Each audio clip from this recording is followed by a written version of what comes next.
night on Access TV. Straight from New York City, it's Gotham Comedy Live. Get ready to laugh with Noah Garden Schwartz, Suba Agarwal, Dave Temple, Butch Bradley, and this week's host, Cedric the Entertainer. What's up, y'all? Gotham Comedy Live. That's what we doing right here. This Gotham Comedy Live. What's happening, man? Everybody good, man. This is wild. Y'all a hype crowd. I love it, man. We out here, New York City, doing it. New York. I give y'all a wild bunch, too. I had to calm down. I just had my first drink tonight. I had to chill, though, because I was hanging out with white folk. You know what I mean? And y'all drink, I went back to the regular stuff. Like, I'm drinking regular tequila right now, because I went back, I was hanging out with some white people, and they started drinking Fireballs. Y'all hear this? This is cinnamon-flavored whiskey. It's like you drinking shots that your grandmama had in her purse. Like, go ahead and drink that, baby, you know. I'm like, ooh, this good, you know. And that's how it gets you, because I was like 7, 8, 9, 10, 11, 12, 13 Fireballs. I was fucked up, man. I knew it was bad because I woke up the next day, my hangover was so bad my head was next to me. And I knew it was my head because it had a hat on. I was like, damn, nigga. Shit. Good, man. I've been up and down the East Coast this week. I started in D.C. Had to go to the African American Museum of History. Black folks. Had to do it. One, I'm African American. So I had to go. A lot of you didn't know that, but I had to go. It's a requirement if you're there. Now, it was nice. Don't get me wrong, it was nice. I was just a little disappointed because it was the usual thing. You know, you go there. Of course, it was a lot on slavery. You knew that was going to happen. A lot of slavery. They had, they had Martin Luther King. You know that was going to happen. And I was like, where's the stuff I want to know? Like, I want to see Little Richard Curling Iron. Like, little shit. Like the formula for the Jerry curl. Like, who was the first people to decide it was okay to eat chitlins? You know, like they stink like hell, but if we cook them long enough and put some hot sauce on it, you'd be like, well, shit, y'all know that's gonna last for years, you know. Good, all this damn political season, we know this shit is ignorant. And people getting, you can't even really stand up for nothing. People getting charged with shit, you know. Like Shaq stood up against, stood up against Kaepernick. I'm like, Shaq, come on now. But, Shaq used to be a police at one time, and I thought that's weird as hell, is Shaq as a police, though. You imagine Shaq, big ass, he pull you over, you in your car, this Shaq walk up to your window right here. His shit all in your window. License and registration, please.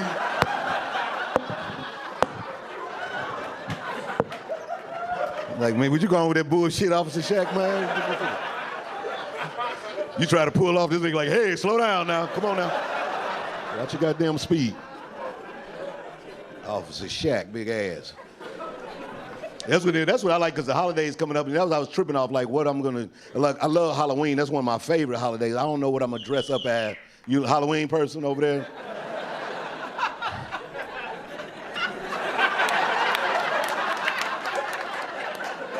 Strange, man. I like odd outfits, though. Like, that's why I wasn't sure what I was gonna do this year. I thought about, like, what was the scariest thing that happened this year, and it probably was Colin Kaepernick's afro, which would be a great costume to have on. Anytime somebody sing anything, I just kneel down, scare the shit out of people. Birthday song, kneel, nigga.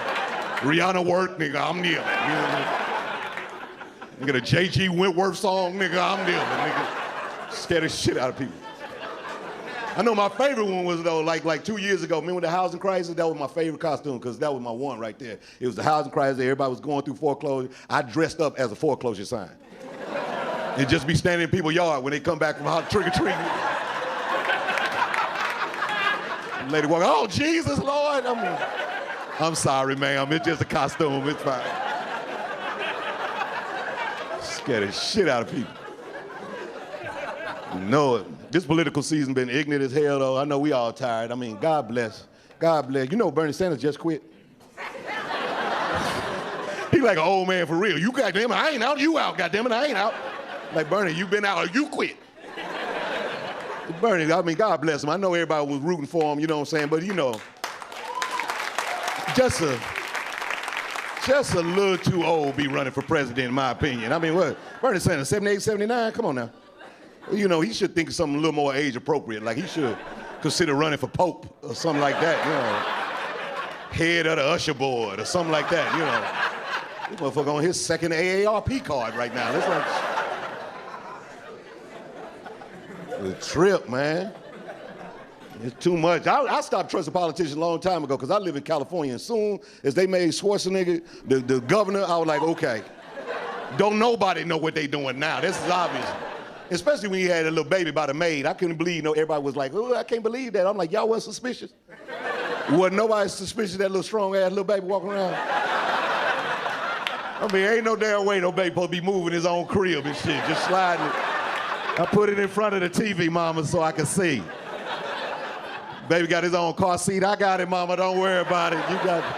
You get my baby bag, I got this. Strong-ass little goddamn baby. This is weird about babies too down there, because I just saw this on the news. This lady the other day, she 54, she just had a baby. You know, and again, don't get me wrong, if you 54, you want to have a baby, go on, have a baby. I just find it rude and inconsiderate, me personally. I mean, you gotta think about it. If you 54 and you just having a baby, you gotta think about it. You already got kids that got kids. So now when they go over to visit their grandmama, they gotta deal with their little ass uncle.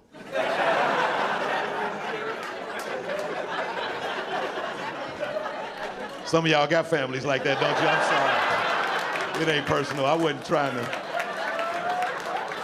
That's fucked up, though. You gotta think about you 8, 9 years old, you going over your grandmama's house, you about to run outside and play, all of a sudden this little motherfucker walking up. Wait. Where you think you going? No, pick me up and take me upstairs and change my diaper, then you can go outside. I'm sorry, come again? I'm your little uncle, that's who I am, goddammit. Put something in my sippy cup and put that on Disney Channel, then you can go outside, but other than that, goddamn little uncle. Everybody want to be president. I mean, and Barack, the only one that don't want to be, you could tell he ready to quit. Can't you tell? Barack like all us on Friday at 2:30. Can't you tell? I mean, he just making up shit at the White House. Yeah. Better fix that. That wasn't nothing, Barack. He was like, he got to be ready to go, because they just, you know, after this last couple of years, they always was messing with him, but this last couple of years, it's been a little rude. I mean, you know, remember the Ebola lady? They were like, she had Ebola, and they just, Barack hug her. I'm like, ooh, Barack don't hug her. They letting people just run up through the White House. What is the Secret Service? They just had people running through the White House like it was a shortcut home from school, wasn't it? Hey, y'all, we got a great show tonight, man. Y'all stick with it. A lot of fun comics. Let's have a good time. Y'all stick around. Let's go, baby. Let's go. Gotham Comedy Live.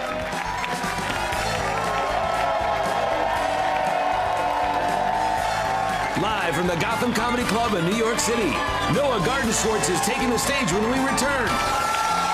And stick around later for more with Cedric the Entertainer when he returns to the stage. To Gotham Comedy Live.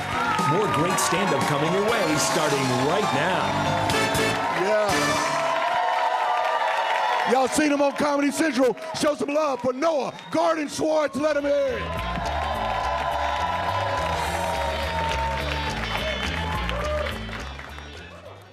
What's up, everybody? How we doing? Glad to be here, and I am sincerely glad that this is a predominantly black crowd. But if I knew that was going to be the case, I definitely would have ironed my pants a little bit better. I lived in Atlanta for 11 years, which is long enough to know that black people aren't trying to hear shit you say if your pants are wrinkled.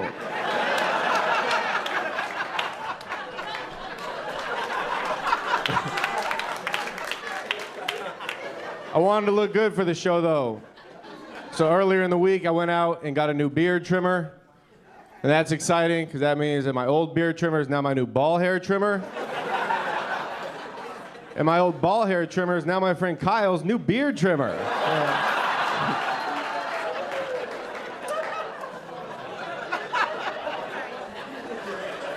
Something interesting about me, I'm a Christmas baby. That is my actual birthday, December 25th, which sometimes people find interesting. One time I went in to buy some beer. The man ID'd me, looked up for my ID. He said, "Christmas, baby, huh?" I said, "Yes." He said, "Do you get screwed on presents?" I said, "I'm Jewish. I get screwed on the joy of Christmas altogether." And this guy looked at me and said, "A Jew born on Christmas? What are the chances?" And I'm like, pretty good chance, man. Like, it's not my holiday, but I'm pretty sure that's what you're celebrating.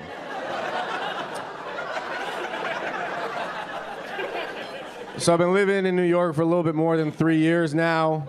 Comedian, don't make a lot of money. New York, very expensive city. So when I first moved up here, I had to move straight into the hood. And I'd always heard the stereotype of white people in the hood is they think we're all cops. And I didn't want my neighbors to think that I was a cop. So when I first moved in, I was just walking around smoking weed on the street. But it wasn't really that effective. Because one day I walked past this kid's stoop and just heard him say to his friend, "Yo, that cop smokes weed, son."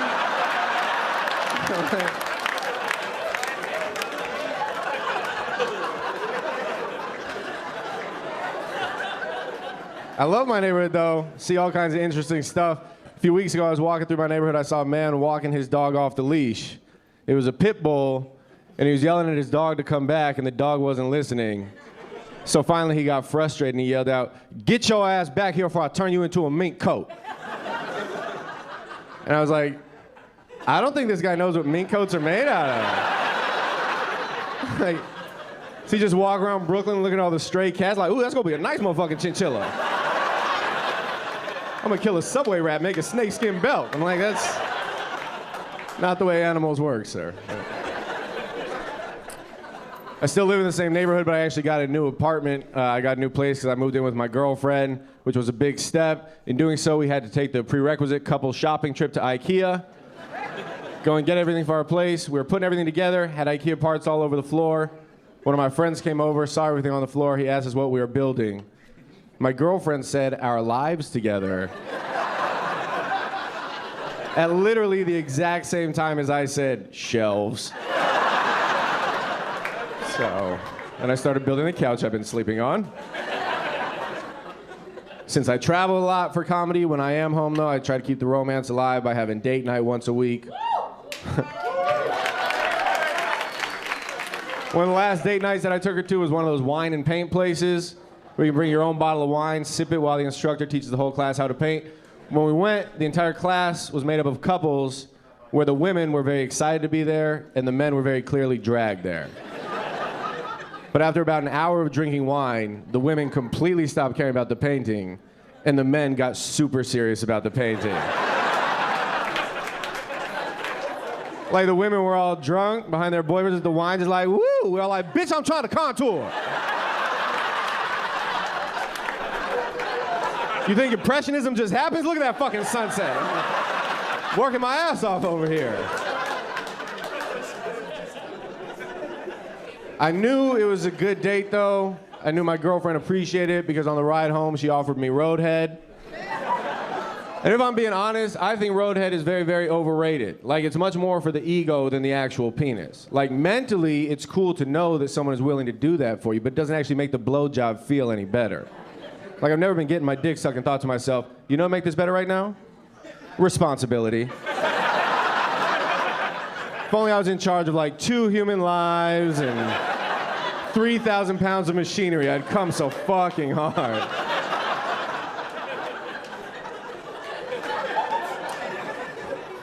One thing I've learned in living with my girlfriend, women are very into horoscopes, and I will say this, I think women blame other planets for entirely too much that goes wrong in their lives. I was talking to one of my girlfriends recently, and she told me she thinks her boyfriend broke up with her because Mercury's in retrograde. I was like, no, you cheated on him.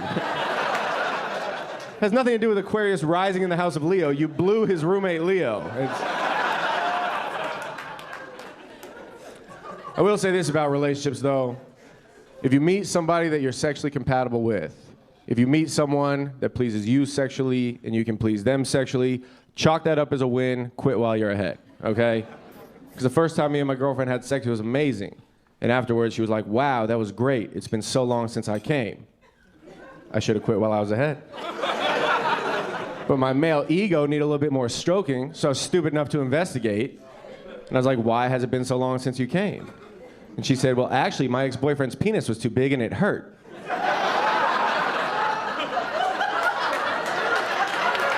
I was like, oh, good. So glad I asked. Can't wait for you to tell me how much you love how we stand and order pizza because your ex-boyfriend made too much money and you were sick of flying to France for dinner. And I'm not even a tiny guy. It's just fucked up because the expectations for me are unfair to begin with. I'm 6'4", size 14 shoe. Women look at me, they expect me to automatically be coming with the Big Mac. I got double cheeseburger. Should still fill you up, you hungry bitch.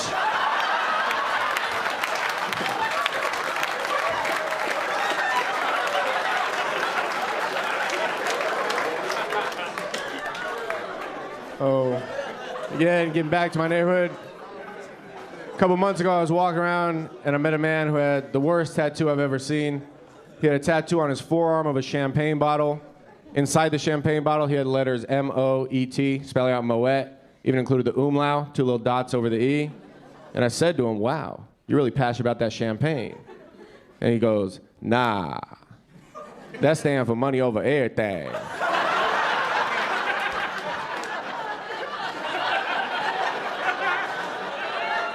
I didn't have the heart to tell him that everything is one word. So the T in his acronym tattoo is unnecessary.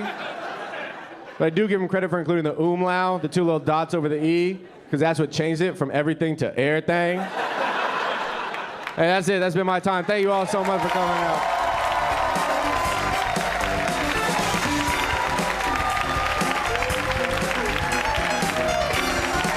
Live from the Gotham Comedy Club in New York City, Suba Agarwal is taking the stage when we return. Stay tuned for more laughs on Access TV.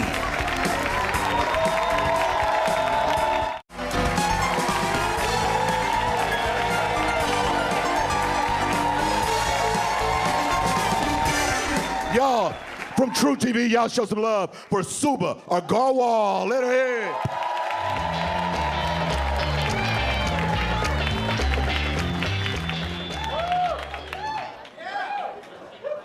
Hey, how are you guys doing? Good? Yeah. I am very, very, very excited to be here. Some of y'all looking at me confused. Yeah, no, not a lot of Indians do this shit. I saw you. It's true, man. My family isn't happy about this. I wish I was kidding. I started doing stand-up when I was 17 years old. First words out of my mom's mouth were, oh my God, Suba, you're going to be at bars at night with men like some kind of prostitute? I was like, yeah, Ma, I'm not a hooker. I don't charge people for sex. I give that away for free, and then I pay $30 to take an Uber home because I'm a goddamn lady.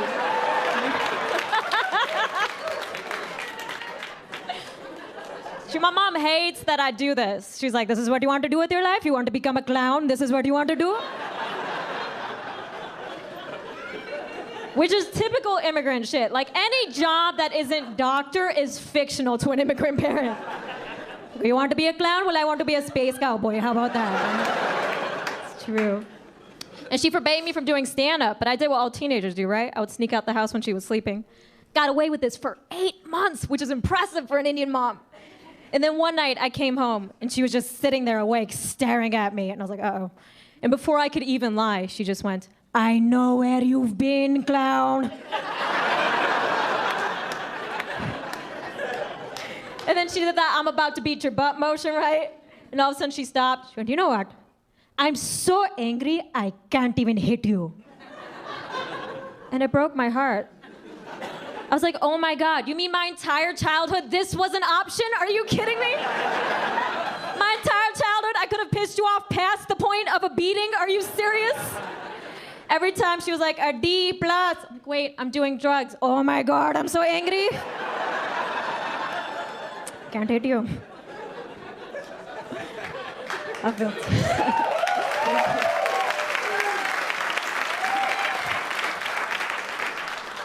Shouldn't make fun of my mom too much. I put her through so much. Like I said, she's very old school. She's arranged marriage. Like, she went back to India to have a bunch of psychics read my birth chart to ask when I was gonna get married.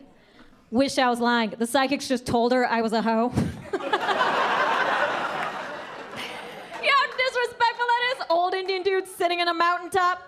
Like, you see the Big Dipper, the way it turned? Your daughter has been with a lot of men. Do you see this? Those 3 stars, that is Orion's belt, and that is your daughter undoing Orion's belt. Do you see her? And I don't want to give you the wrong impression. Not all Indians are like my family. Like, I had Indian friends with liberal parents, and I hated them. It's true, because I got to grow up afraid of fictional things. Like, hey, if you're naughty, the boogeyman's gonna come get you. I didn't get that. I got real life threats. Like, hey, that is your Uncle Mahesh. He touches children. If you do not get straight A's, we are going to leave you with Mahesh.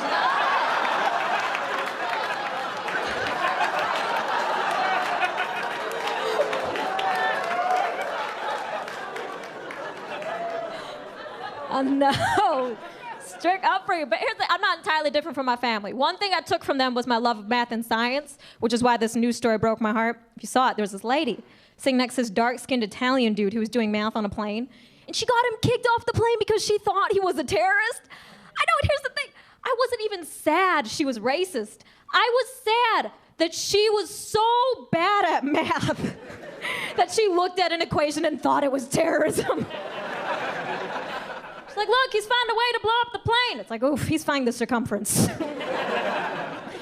the sign for ISIS. That's the sign for addition. Kill yourself. Anyone who knows anything about engineering knows you can't do the math on the plane, right? What type of shitty terrorist is just sitting there like, I really should have figured this out before I got here.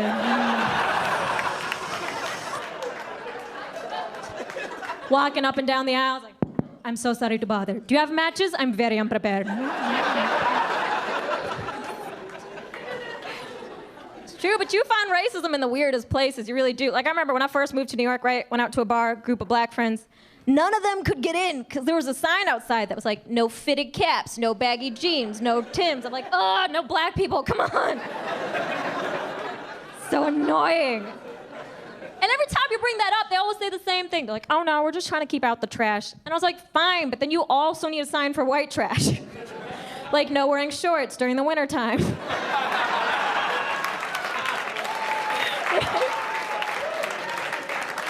No flip-flops. No blocking the sidewalk playing Pokemon Go. No pronouncing Chipotle, Chipotle. Like, you need a bigger sign. It's true. I was a little bit selfish. I wasn't mad that some of my guy friends could get and couldn't get in. Last time I went drinking with a group of guy friends, right? One of them had the nerve to spend the entire night complaining. Yeah, I sleep at my bars all the time trying to drinking to meet girls, and when I take them back home, I can't get it up. It sucks. I was like, really? Guys complain about this? Do you know how lucky y'all are? Do you have any idea how many mistakes I could have avoided if every time I drank, my vagina didn't work? Look, y'all can judge me. I made some mistakes. Here's how you really know you messed up. It's when you wake up in an apartment with no name brand cereal.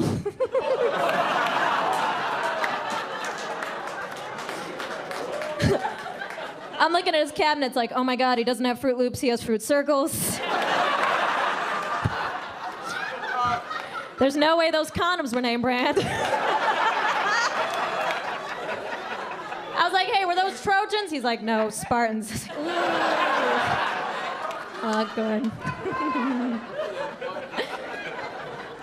It's true, but love will make you do a lot of crazy things. It really will. Like, I was walking home, saw a lady trying to take a dump on the hood of her ex-boyfriend's parked car.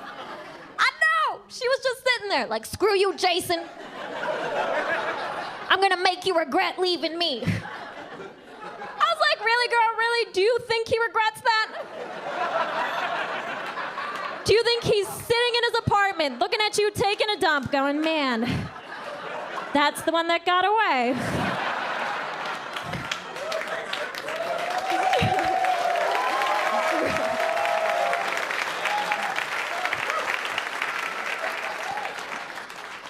Honestly, though, I do feel bad making fun of girls. Now's a weird time to be a girl in general. Because you could be anything you want to be. Doctor, lawyer, maybe president, but you still can't be ugly. Thank you for the honesty. The rest of y'all know I'm not lying. It's true. Guys are allowed to be ugly as long as they have a sense of humor or a big dick. Nobody cares. It's true. And money, I like you. She's like, you forgot a third. This is how much girls are not allowed to be ugly. They had signs all over New York City that were like, oh, women are beautiful. I'm like, get out of here. Look, I grew up in the Midwest. I dare you to go to any 24-hour Walmart and say that to my face.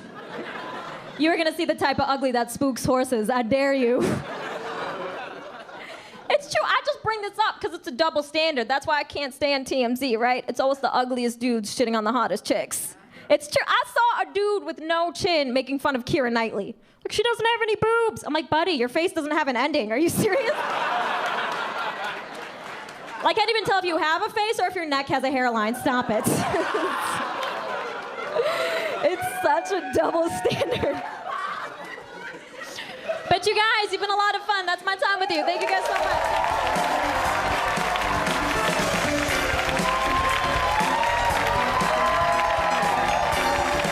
Live from the Gotham Comedy Club in New York City, Dave Temple is taking the stage when we return. Stay tuned for more laughs on Access TV. Welcome back to Gotham Comedy Live. More great stand-up coming your way starting right now. All right, y'all, from the Artie Lang Show, show some love for Dave Temple. Let him hear it.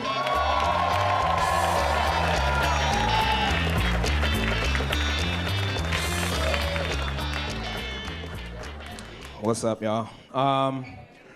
Real quick, before I get started, does everybody in the audience speak English? Some of y'all joking around. And y'all don't understand how much of a serious question that is. It is not uncommon to do a show here in New York where they hustle the audience in and get 3, 4 comics deep into the show, have someone sitting right here, front row, ain't laughed at nothing all night long. Me being the comic I am, I go to investigate, find out they have no idea what's going on. And do you understand like how scary that is? Like, I get it. People come from all around the world to visit New York. And if you're visiting New York, you don't need to speak English. But if you don't speak English, why would you let someone sell you a ticket?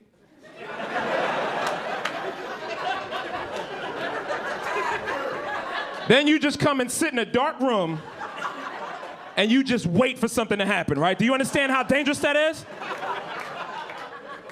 If this was me overseas, it would have never got this far. You understand? Like, if I'm traveling, China, downtown Shanghai, someone jumps out in front of me to hustle a ticket. Hey, you know how to tie?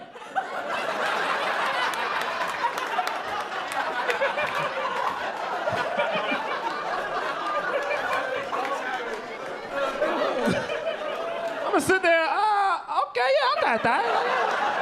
Yeah, come tie. Yeah. Now I'm sitting here in the room, and after the second comedian goes on, I messed up. I gotta go. All right, you keep the end. That was my bad. I gotta go.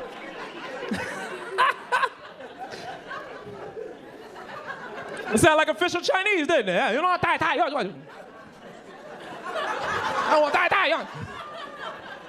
Somewhere along the line, I learned that if you say, "Do you know how to tie a tie?" really fast, sounds like Chinese. I know tie. Yeah, you tie.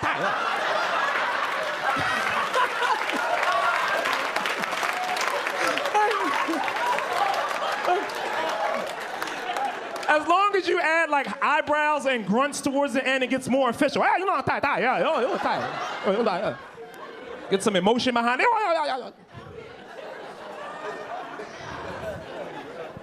I want everybody to do that tomorrow. Go to your local Chinese store and just yell that behind the counter. Ah, you know how to tie. See if they don't slide a styrofoam container or something.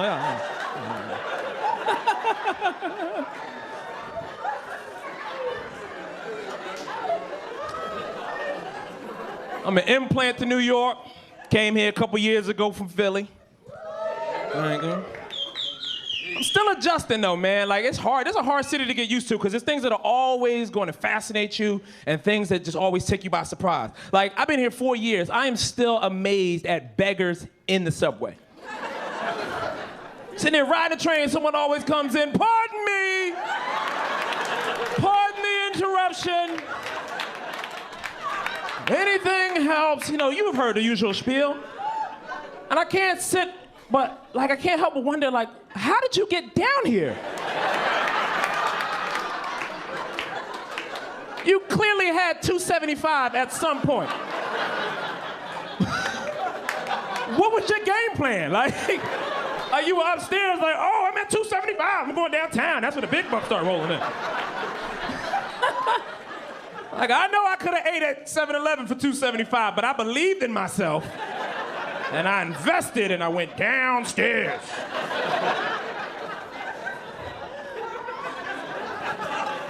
Like, I feel like the subway should be a safe haven from begging. If I have a Metro card, boop, that is my pass to get away, right? You should be stuck behind the turnstile, and I should be able to dance with my Metro card, like, yeah.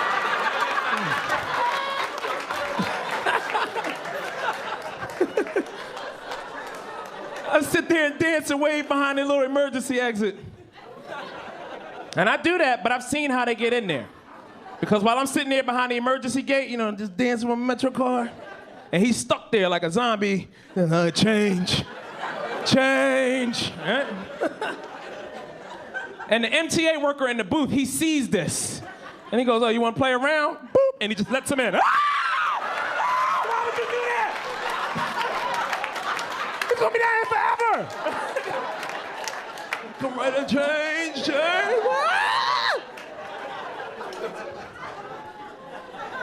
And I get why that's happening. I figured this out. In my time in New York, I figured it out. See, the MTA, it's like the Hunger Games, okay?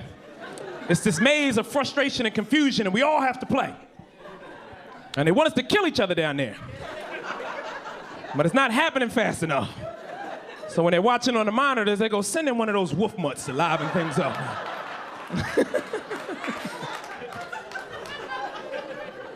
It makes me angry, and it probably shouldn't. It really probably shouldn't make me that angry, but I don't know. I got like one mood, anger, that's it. Like I want to be more in touch with all the other emotions. I'm just not from that cloth, you know what I mean?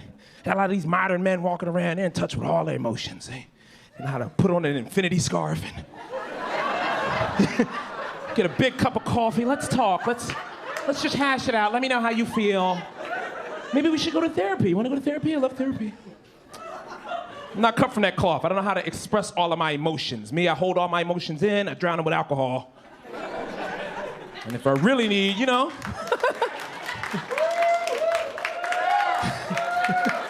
It's the weirdest applause break ever, huh? But if I really need to express myself, I go out and pick a fight with somebody else at the bar who looks like they need to express themselves. If I come home with a black eye, where you been? Therapy. That's. Because women get to express themselves. It's beautiful, man. Women get to cry and, you know, express joy and everything. That's why their orgasms are better, you know what I mean? Women, they get, ha, ha, ha, ha, let it all out, right? Like, my orgasms is terrible, just, like that's, because I don't know how to let all my emotions out. Something as beautiful as an orgasm.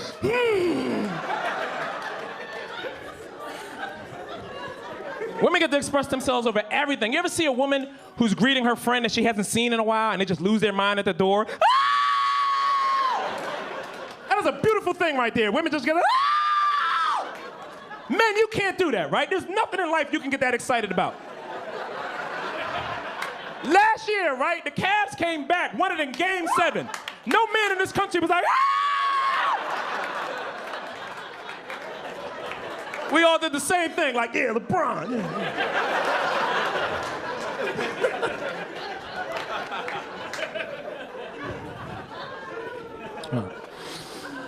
All right, I'm gonna go. But if you enjoyed anything I was talking about up here, you're more than welcome to follow me on social media. Not because I need the followers, I just play this really messed up game on Instagram and Twitter called Is He Sleeping? Is He Sleeping is late at night, like 3:30 in the morning, when I'm finished on my spots here in the city, I hop on the N train and ride it to the end of the line. And as you get through Sunset Park, approaching Coney Island, it's a predominantly Asian neighborhood. What I'm doing is, I take pictures of Chinese people that are sitting across from me, and I post them. And you get to guess in the comment section whether or not they're sleeping, all right?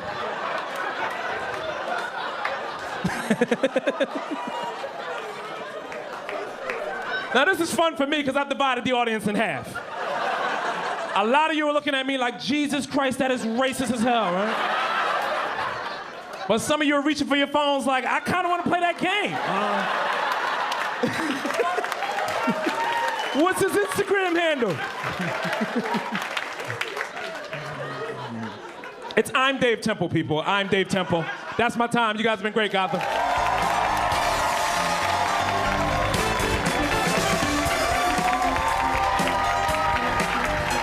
Live from the Gotham Comedy Club in New York City, Butch Bradley is taking the stage when we return. Stay tuned for more laughs on Access TV.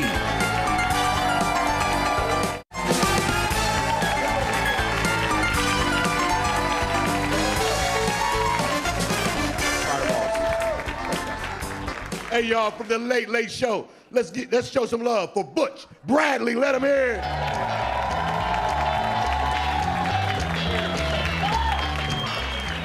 Keep it going for you in New York. You're very sexy. Keep it going for you.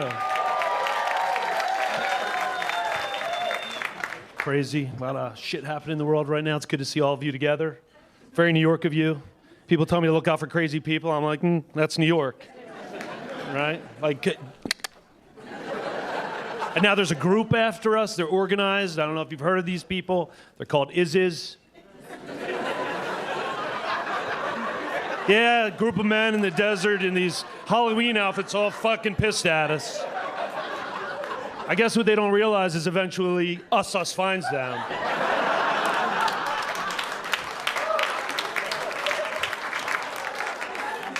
You're in the desert. You're in a weird fucked up outfit. Okay, why don't we pull the troops out, pump some air conditioning in about 5 days, people will come out of that shit. Woo, I was being a dick. I was just hot.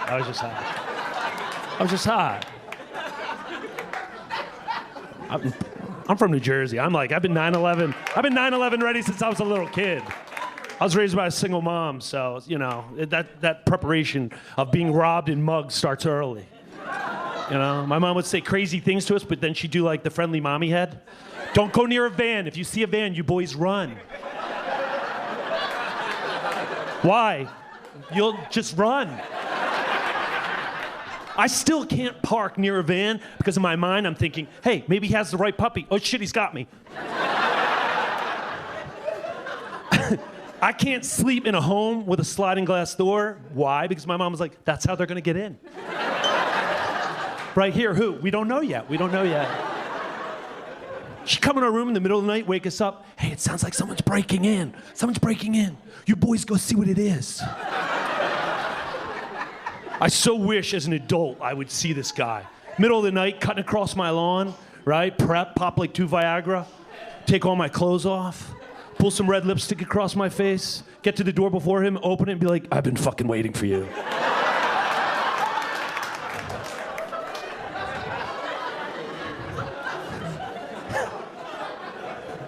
Paranoid all the time. I'm flying here, they searched me 3 times. When you get searched 3 times, you start to lose it. You're like, oh my God, you know what? I must have some shit in there.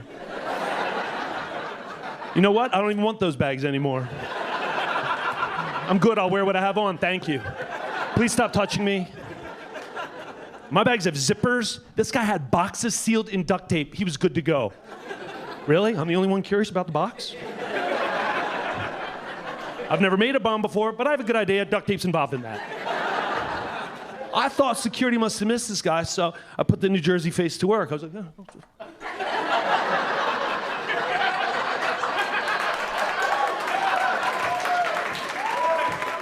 You know what I found out? Get you searched again. I get on the plane, I'll listen to the engine. Do you ever listen to it like you're gonna know if it's a good engine or not? You tune in with your fake mechanical engineering degree, just listening to it. Sounds pretty good right there. Sounds like they did an oil change or something. So you hear something you don't recognize. Once again, I'm the only one. No one heard that? Then the pilot tells you how high you are. Do you really want to know how high you are? Oh, we're at 36,000 feet. Oh my God. Bring it down, show off. Or just lie to us, right? We're at 6 feet. Yes. Something happens here, I'll jump and roll.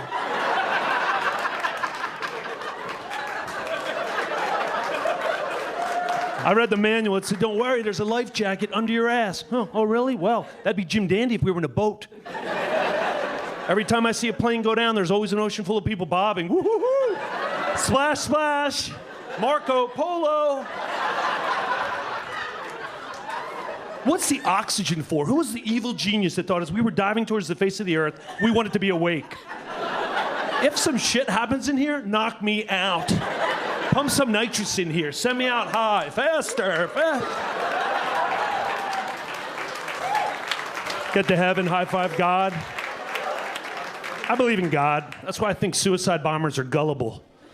You gotta be gullible. It's a non-American thing. Convince you to blow yourself up? I would love to hear that pitch. You know you'd be like, I gotta hear this shit. What? This guy's good. Stop. I've had bad days, but what? If I was leaving mass and my priest was like, psst, come here. You know it's gotta be creepy. Psst, come here. Probably wearing a purple wizard suit. Right? Like one of those car commercials we see every day. The little guy next to him, yeah, I think he'll do it. Psst, come here. Yeah, Father, what's going on? I was talking to God last night. Okay. What did he say? He wants you to blow up the mall Saturday. Me? I haven't been to mass in weeks.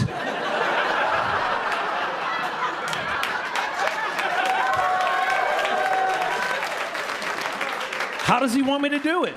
He wants you to put underwear on that blow up. You know what? I'm gonna have to hear that shit from the source.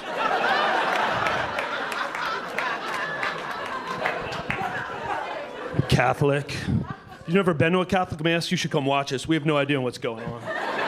I could be standing next to the Pope. I'm pretty sure he'd lean over and be like, are we kneeling or standing? We don't even know the responses. We're like, it's Sunday, we're half asleep. It sounds like this. Jingle, jingle, all. Right? We're like,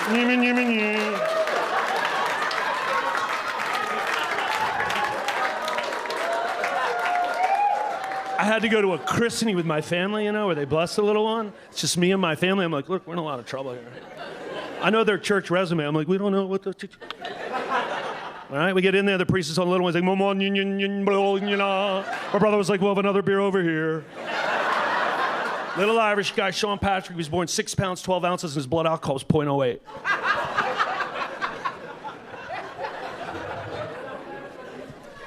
I want that word, man, jihad. I fucking love that word. It's a good word. Jihad! You'd be like, where's the fucking exit? I want that. That should be American. Ooh. Come on, we're way better at violence. They're good on an individual basis. If you were in traffic and you were like, jihad, you'd be like, oh, fucking go.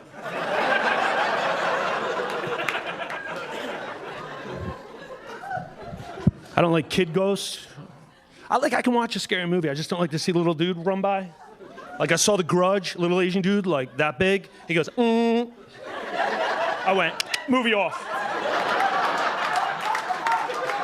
I saw The Ring, little girl, long black hair, tried to come out of my TV. Movie off. Then I yanked the plug, turned the TV around, put it against the wall. I figured if she returns, she'll hit her head, change direction. I don't even know what she's upset at. You have hair in your mouth? That's not my problem. Go find and work your shit out. First, you're fine with your scary movie, right? But then you begin to hear things. I'm an adult.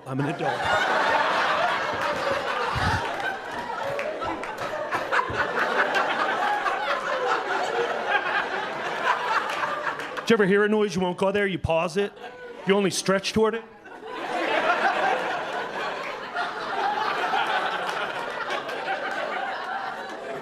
Then you make noise because you want whatever's out there to know you know it's there. But it's a noise you've never made in your life. God forbid there's ever a response at this moment. Get to your bed. The only thing that can protect you is your blanket. I don't care how hot it is. Get in here. Tuck that shit in tight. Nothing can stick out. Foot, they get you. And contrary to what every woman in this room thinks, men are not heroic. We don't hear noise in the middle of the night and we're like, ready the horses? Bring me my shield. Hey, you guys have been amazing. My name is Butch Bradley. Thank you.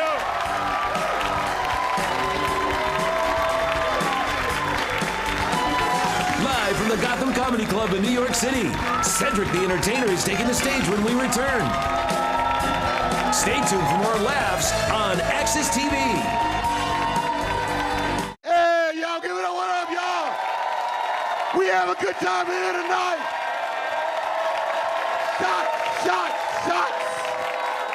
My man had dropped his wallet on the floor. I was about to grab that mug, man. It's good, man. Big up, man. You guys been great. You've been an amazing crowd. Y'all got to show some love for these comics on the stage. Did y'all love them tonight? How about the wait staff? Y'all make sure y'all take care of everybody, man. The shrimp gone. Y'all didn't save me one shrimp, man. I did the universal sign of let me get a little piece. Everybody know this is universal in the hood. You be like, walk up like, let me get a little bit of that. That's black family stuff right there. Hey, cuz, let me. A piece of your Big Mac. Come on now. You said no? She said no, man. Y'all got to show some love. Y'all love these comedians tonight. Let's all come to the stage, man. Let them hear it. Noah Garden Swartz, Super Agarwal, Dave Temple, Butch Bradley. Hey, y'all said Entertainer. It's been live. It's been Gotham Comedy Live on top of that.